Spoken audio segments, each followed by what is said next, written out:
I just got back from running camp, so if you have been wondering where the videos have been, I haven't had internet access. So I just got back, and this is actually my first time going to this running camp since becoming vegan. I went there like 2008 and 2009, which is seems like forever ago, when I was a camper. And 2010, 2011, I went as a counselor. And then, I got CIDP, so I couldn't go to running camp anymore since you need to be able to run to go there. So this is my first time going there as a vegan, so I wasn't sure exactly what to expect. But it was actually a lot easier than I thought it might be.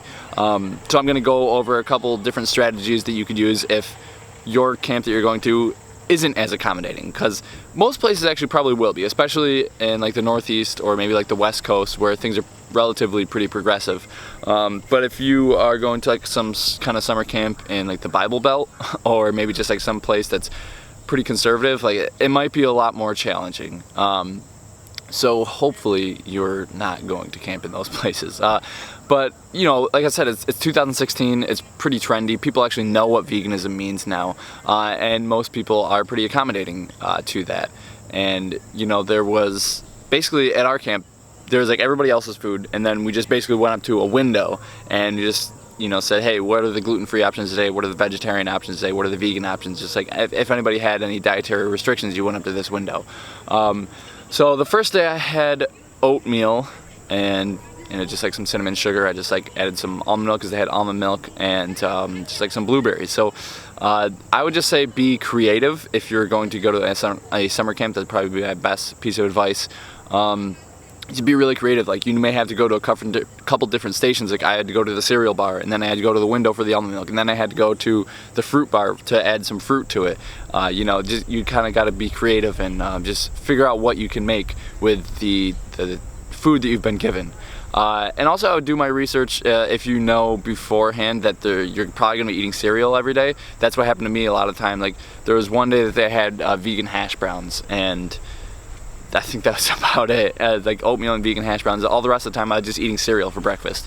They had, I think it was like Cinnamon Life, Raisin Bran, Rice Krispies, and Cheerios. And as far as I know, all of those are vegan. I ate all of them, so if they're not vegan, I guess I'm not a vegan anymore. But I would put, blueberries or bananas, almond milk on it. So I'd say just do your research and just find out what cereals are not vegan, because that's actually probably a shorter list than the ones that are vegan. Most cereals are actually vegan, so that's really cool. And my basic rule of thumb this whole week, which this will make your life a whole lot easier, is basically if it's vegan, I'll eat it. Because I was only there for like a week. It's not gonna hurt me too much if I eat some unhealthy food. I had French fries when I was there. Obviously not very healthy, but it was only a week and they were vegan, so whatever. And there's probably high fructose corn syrup in the ketchup I was eating. I feel like it's also really important to show people that being vegan isn't so restrictive. Like they're probably eating things that are vegan that they didn't even know are vegan. So I think that's a really important thing as well if you want to make people think positively about veganism.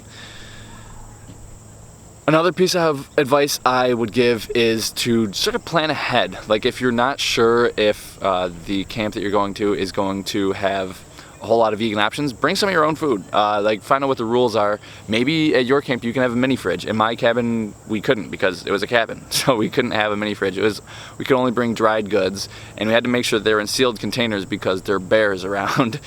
So hopefully you don't have that sort of situation. Hope you don't have bears around you. But yeah, that's what we had to deal with. So I actually didn't really bring anything other than like some materials, I guess you could say, supplies to make vegan s'mores, and they're also gluten-free. There's a couple people at the camp who had celiac, so they were just so stoked that I brought gluten-free s'more stuff. So bring some of your own food. Find out what they have. Maybe you could even call them ahead of time and say, hey, I'm vegan, what can you do for me? Or you could even like give them a list of things that you would eat. Like there is pasta every single day for lunch and dinner for me. So like even when they didn't really have very good vegan options, like I could still have the pasta, and the sauce was also vegan. They had like a meat sauce and then like a normal vegan sauce right next to it. You could just like call them up ahead of time and see if maybe they could stockpile pasta for you. Maybe they could have a bunch of cereal or oatmeal for you. Maybe they could, I don't know, get some rice and beans. Just like try to make it simple for them, because they are cooking for other people just you. And I was a camp counselor there, and at the camp, it's all about the campers. So I was trying not to make a big fuss about it. I was just trying to just be vegan, just trying to be vegan as simple as possible. And I feel like that was also a better way to be an activist, I guess you could say, like a covert activist, because most of the people there didn't even know that I was vegan, but the few people that did notice, I had extremely positive conversations with them, and I think they all walked away thinking positively about veganism and how it's actually not that hard, and that was another goal of mine throughout the week, just to have positive conversations about veganism. And I didn't really ever bring it up. I'd let other people bring it up. Like couple times, some of my campers would they just noticed a pattern on my plate. There was never any meat. So one of them asked, are you vegetarian? I said, no, I'm vegan. And then they asked why, and we just all started talking about it, and they were all really receptive to what I had to say, because I wasn't shoving it down their throat. They were the ones who wanted to know about it. So if you can get someone to the point where they want to know about it and they ask questions, they'll probably walk away thinking positively about it. And now I have really gotten off topic, and I think that's pretty much. One other thing that I actually don't want to forget is, you're probably going to have to find out through trial and error what things are good and what things aren't. I found that the blueberries were really good at the camp that I went at, so I always put a bunch of them on my cereal. Sometimes I just have a bowl of blueberries after.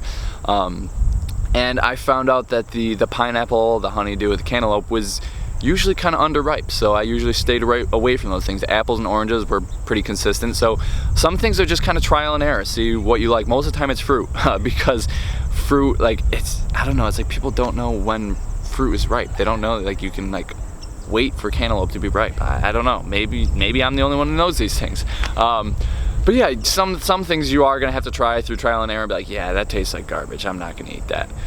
But yeah, try to contact them ahead of time, try to bring some of your own food, just plan ahead. Another actually good example of someone who thought ahead, who's not even vegan, there's just one of the guys who had celiacs. We went to a restaurant after all the campers had left, and we just all were talking about the running camp. And one of the guys, like I said, he had celiac, so he ordered the burger, he asked for no bun, and then he actually brought a bagel from the dining hall and just made his burger that way. I think that is an example of a guy who's definitely thinking ahead. He's had celiac for years, so he has had a lot of experiences with that.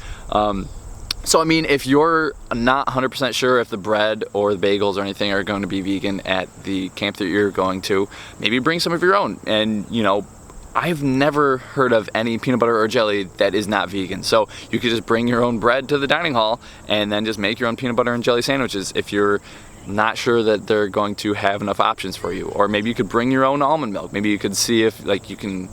I mean, most almond milk I think is good at room temperature, but if you're really worried about it, maybe you could see if they could store it in their fridge just for the week, just for you.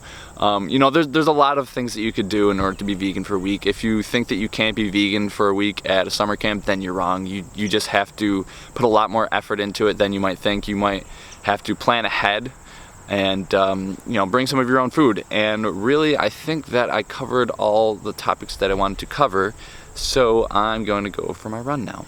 Today I have for you one simple tool to put in your vegan converting tool belt, and that basic tool is let the other person do the talking.